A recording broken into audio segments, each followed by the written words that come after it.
Good afternoon, everybody. Welcome to the East Room of the White House. That's right. We are launching SBA's second annual Women's Business Summit in the White House. Amazing to fill this White House with so many incredible entrepreneurs. I see you all, you are advocates. I see all you, and including our chairman of the Senate Small Business Committee, Senator Cardin. Thank you, President Biden, for hosting us. And thank you, Mr. President, for your unwavering commitment to small businesses. In fact, there's been a historic small business boom under your leadership.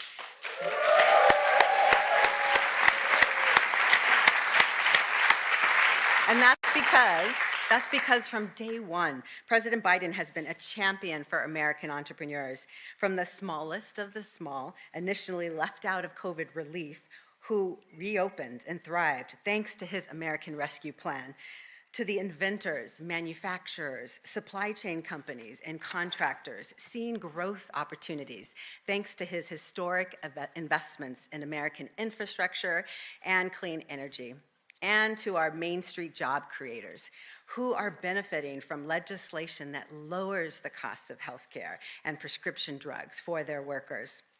And he sees us. He knows women are leading the way as they continue to grow,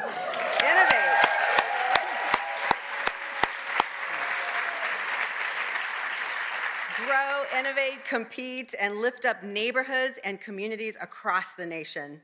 Which brings me to Natalie King.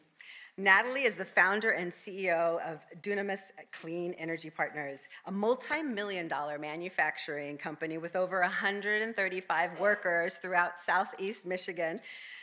That is right. It's a big accomplishment. And she is helping to deliver our clean energy future. I was blown away when I first heard Natalie's story when I met her as a recipient of SBA's programs while I was celebrating Women's History Month last year in Detroit. And she launched Dunamis in 2012 as an energy efficiency firm, helping businesses use green energy to lower costs. But she saw the future and imagined the possibilities. So just 3 years after founding the business, she pivoted, and Dunamis began manufacturing LED lighting. And early last year, she announced they'd expand to produce electric vehicle charging stations as well. And Natalie isn't just imagining the possibilities for herself. She chose to start her business in her native Detroit. That's where she was born and raised. And because she wanted to give back and lift up her community. And she's doing just that. By the end of the year, Dunamis estimates they will create 100 new jobs and expects to double that to create 200 new jobs by 2025.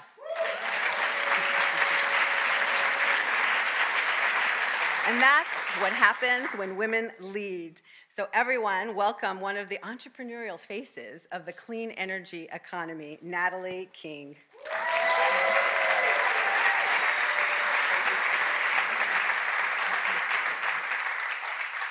Hello, everyone. Good afternoon.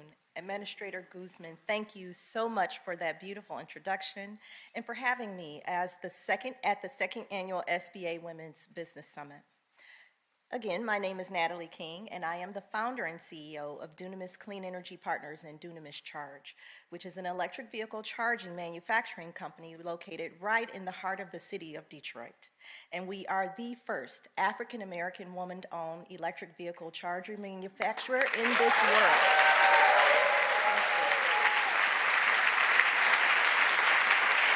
Thank you.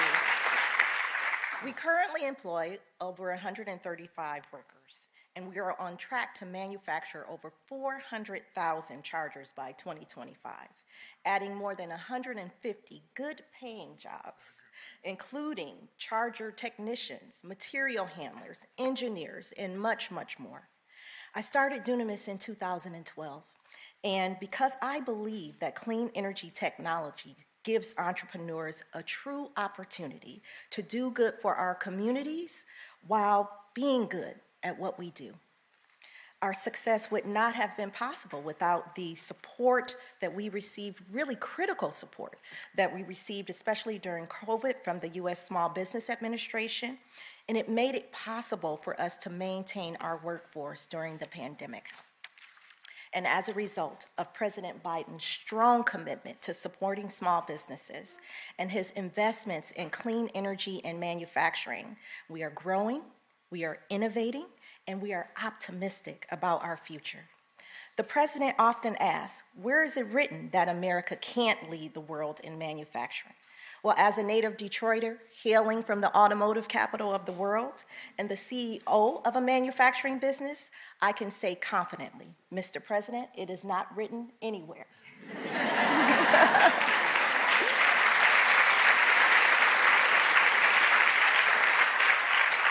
At Dunamis Charge, we believe electric vehicles are for everyone.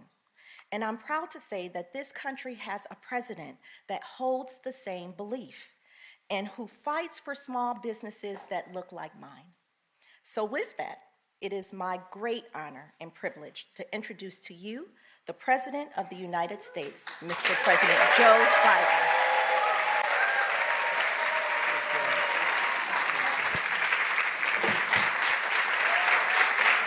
Thank you.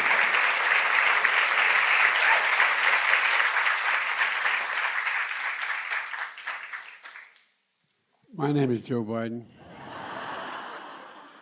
I'm Dr. Joe Biden's husband. And I ate Jenny's ice cream, chocolate chip. I came down because I heard there was chocolate chip ice cream. By the way, I have a whole refrigerator full upstairs. You think I'm kidding? I'm not. God. Ben, how are you, pal? One of the best guys in the United States Congress, Ben Cardin.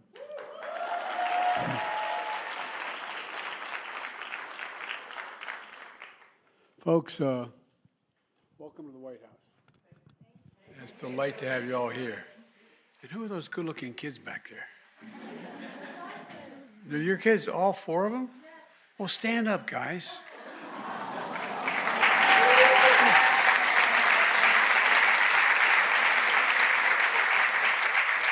Well, I want you to know, like you, I had two brothers, three in our family, three brothers, and one sister.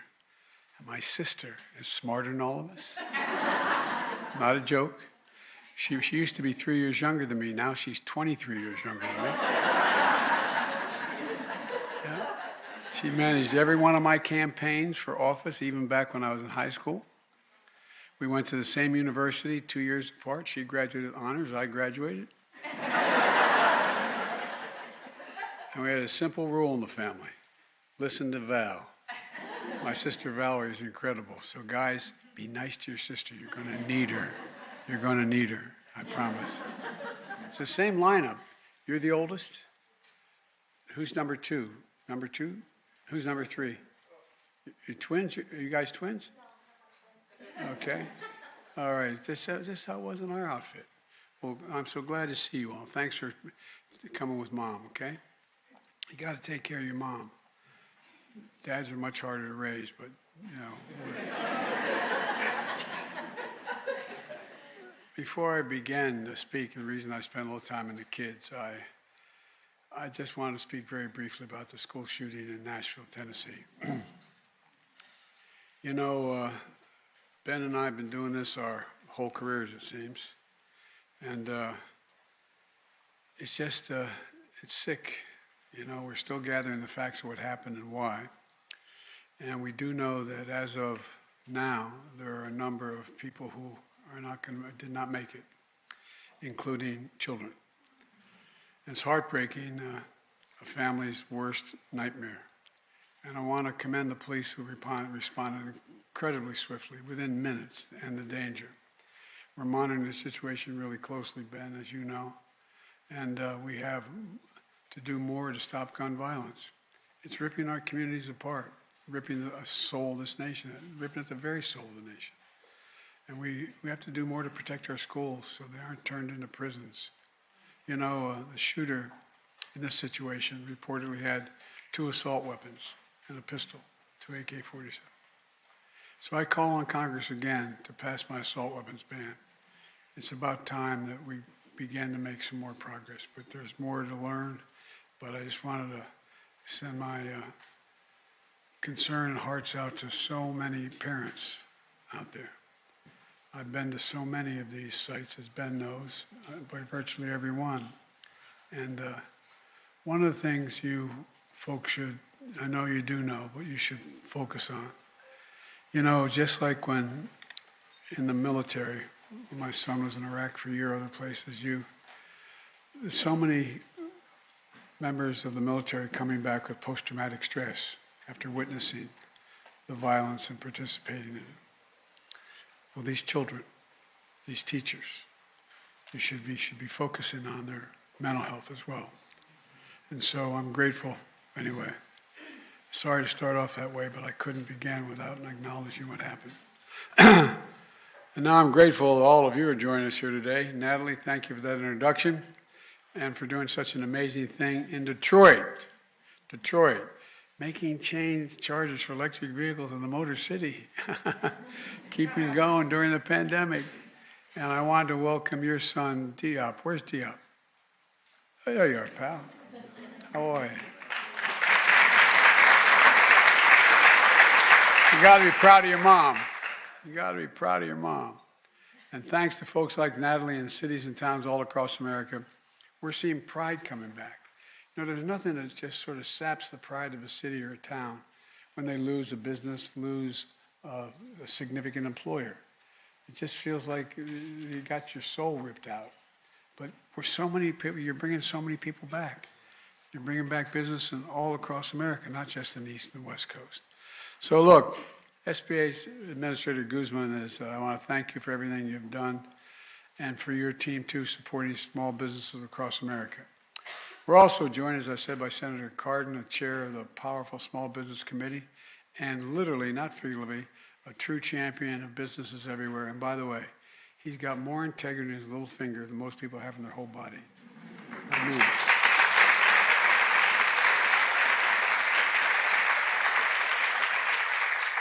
and most of all, thank all of you, small business owners and entrepreneurs who have joined us today. That includes 3 incredible panelists. Sarah started her business out of her apartment with $5,000 in a startup capital. And now she built it just a little old billion-dollar company. Oh.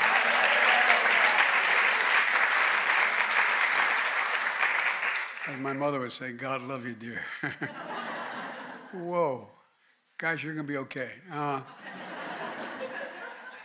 Melissa began her business in a kitchen while working on Wall Street. Now it's the largest black-owned makeup company sold in Target stores all across America.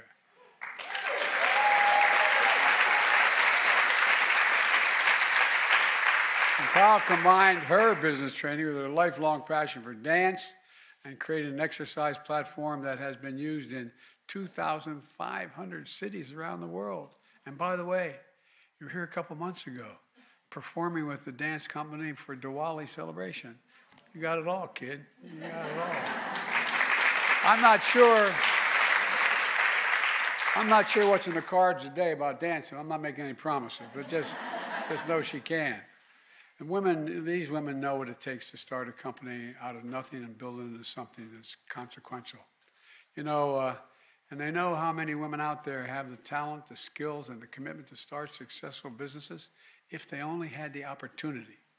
I used to have a friend who was a great basketball player, and his name was Pete McLaughlin. He used to say, you got to know how to know. You got to know how to know. And that's part of what the SBA is all about, letting people know how to know. Today, it's all about lifting up women entrepreneurs and making sure they have the support they need to succeed. The businesses represented in this room stretch across industries from restaurants to architectural firms to hardware stores, plus Jenny's Splendid ice cream. And by the way, it is splendid. You think I'm joking. If I were allowed to take you upstairs, I got a whole freezer full of Jenny's chocolate chip ice cream. You know, it's pretty dull when you've been in public life as long as I have. You're known for 2 things, chocolate chip ice cream and Ray-Ban sunglasses. But what the hell, you know? Look, you're entrepreneurs, you're innovators, you're job creators, and small businesses are the engine of our economy. The absolute engine are the glue and the heart and the soul of our communities. 12 million businesses across America are owned by women. 12 million. Small businesses like yours account for 40%. You account for 40% of the nation's GDP. You create 2/3 of all the new jobs, and you employ nearly half of all private sector workers. For an American economy is to be strong, it's going to have a strong small business base. It has to be strong. We learned that again during the pandemic. When I came into office, this economy was reeling. Small businesses were hurting. Literally hundreds of thousands of small businesses had closed across the country. Millions of Americans, many of whom worked in small businesses, lost their jobs through no fault of their own. To jumpstart America's economic recovery, we needed to help the small businesses, and we needed to help them fast. So we got to work. I signed the American Rescue Plan. Since I took office, we've delivered more than $450 billion in emergency relief to 6 million small businesses to help you pay your bills, to pay your workers, to keep your doors open. We gave additional support to more than 100,000 restaurants, more than 13,000 live entertainment venues, which were especially hard hit. And we powered historic assistance to 220,000 child care centers, 90% of which are owned and staffed by women. By keeping those centers open, millions of women keep their job. Working parents could go to work again, knowing their children were being cared for. It's constant. They're all connected. All this is closely connected. Today, thanks to actions like these, we've achieved the fastest, strongest, most equitable recovery in American history. We've created 12.4 million new jobs. That's more jobs.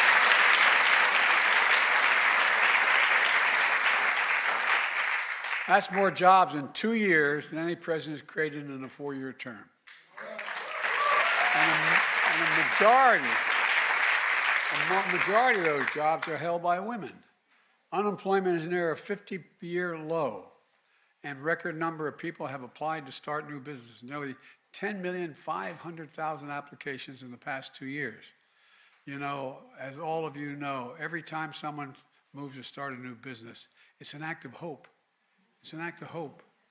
We're seeing a lot of these across the country, a lot of hope. And once again, it's women leading the way. In 2021, women started nearly half of all the new business in the United States, up from less than a third having been started by them in 2019. Women-owned businesses like yours add $1.8 trillion to America's GDP every year, and that number grows. And now we'll keep that progress going. And you know that Small Business Administration runs a network of women's business centers across.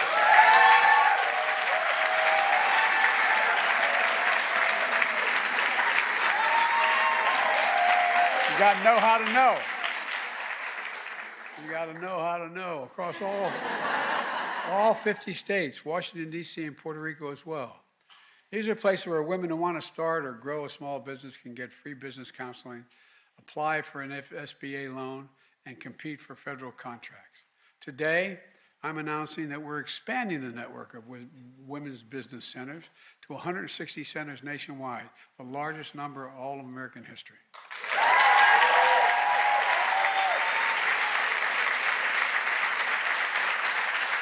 Plus, through the American Rescue Plan, we're investing $10 billion to make capital available to small businesses. $10 billion is going to programs run by states and U.S. territories and tribal governments, which then are matched with public and private dollars, leveraging tens of billions more for small business. It's about leverage. This is vital because we know that plenty of companies with potential don't get off the ground or can't grow because they can't get the startup funds or venture capital. This can be a major barrier for women entrepreneurs. Last year, startups with all women teams received less than 2% of all the venture capital dollars. My administration, and in particular Vice President Harris, are working hard to change those numbers so more Americans with great ideas and strong plans can get the boost they need to launch successful businesses. Because, by the way, it helps everybody. It helps everybody. And then as we implement major pieces of legislation that I signed into law during the past 2 years, we're ensuring that women are fully at the table. And I mean that sincerely. From the historic bipartisan infrastructure law, rebuilding roads, bridges, water systems, high-speed internet, all across America. We're investing at over $1.2 trillion. If we're going to be the leading country in the world economically, we have to have the leading infrastructure in the world. And we rank at near the bottom of the major companies now. Countries, I should say. The CHIPS and Science Act, I had trouble convincing people of this, but investing hundreds of billions of dollars, $300 billion, to restore America's technological edge including by manufacturing semiconductor chips. By the way, we invented those chips. Oh, we did. We, the United States of America. And then we got fat and happy. And it seemed like a lot of major corporations thought it's better to export jobs to get cheaper jobs and import product. Not anymore.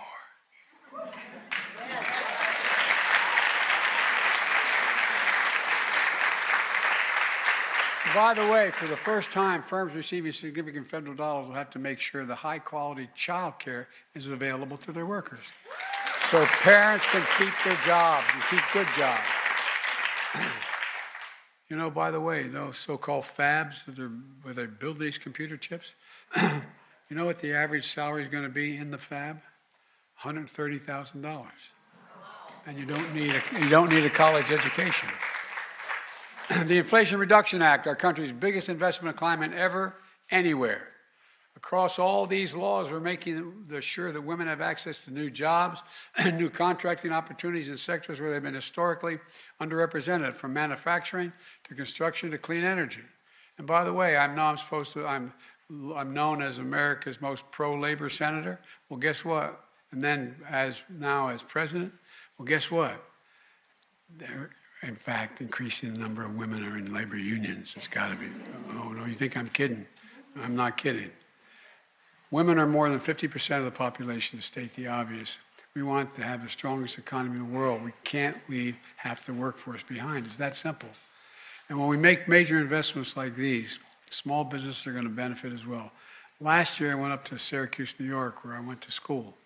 Micron Technology, a big semiconductor chip manufacturing, is investing $100 billion to build a huge manufacturing facility, so-called megafab.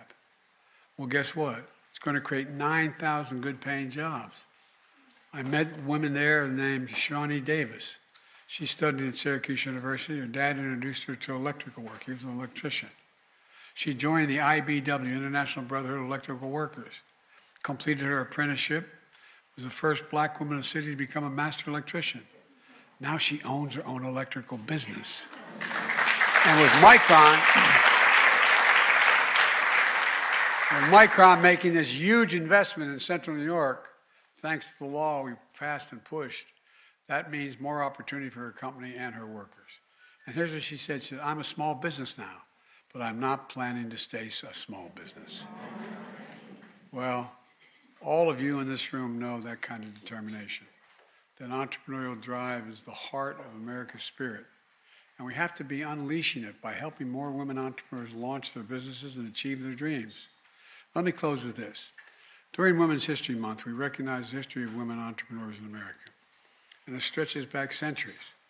But it was only 35 years ago, in 1988, that the Women's Business Ownership Act was signed into law. Before then, in many states, if a woman applied for a business loan, she needed her husband, her father, or her brother to co-sign for her. I'm not joking. When I passed the Violence Against Women Act, I eliminated that. You used to have to get a bank account, too. Can you imagine? Well, thanks to all of you, we're making up for lost time. For the women, for all the women who through decades have dreamed of having their own business, making their own money, carving out the slice of independence, but couldn't because the laws wouldn't let them or they didn't have the money or family support. That's why what you're doing today, along with women across the country, is so important. You're helping America be a company where everyone can participate, where everyone's contribution is valued, and where everyone has the freedom to pursue the dreams and build the future that they dream of. That's been the promise of our nation from the start. And you're making it real for this generation and future generations. Because of you, we're going to continue our progress in the years ahead. You may have heard me say it before, but I can honestly say it without fear of contradiction. I've never been more optimistic. I mean this when I've been doing this. I know I don't look it, but I've been doing this a long time. I need one of you to help me out here. But anyway, I've been doing this a long time. But I've never been more optimistic about America's future than I am today. I mean it. You just remember who in the hell we are. We're the United States of America. There's nothing beyond our capacity when we set our mind to it. Nothing. So I mean it. I mean it. That's when they asked me if I could only do one thing, what would I do? I said I'd cure cancer. They said, why is that? It's not just because cancer affects so many people. It's a big thing. And Americans began to wonder whether they could do big things anymore. Well, guess what? We're going to cure cancer. We're going to cure cancer in the next 25 years. We've just invested $5 billion more than I used to do it. So look, on behalf of a grateful nation, I want to thank you all because you're such an inspiration to so many men and women around the country. You really are. You truly are. May God bless you all, and may God protect our troops. Thank you. Thank you. Folks.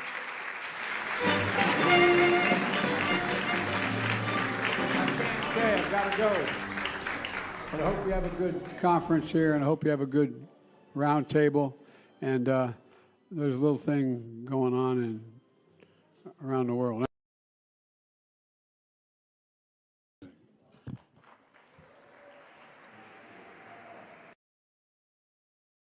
Distinguished guests, please remain seated. The program will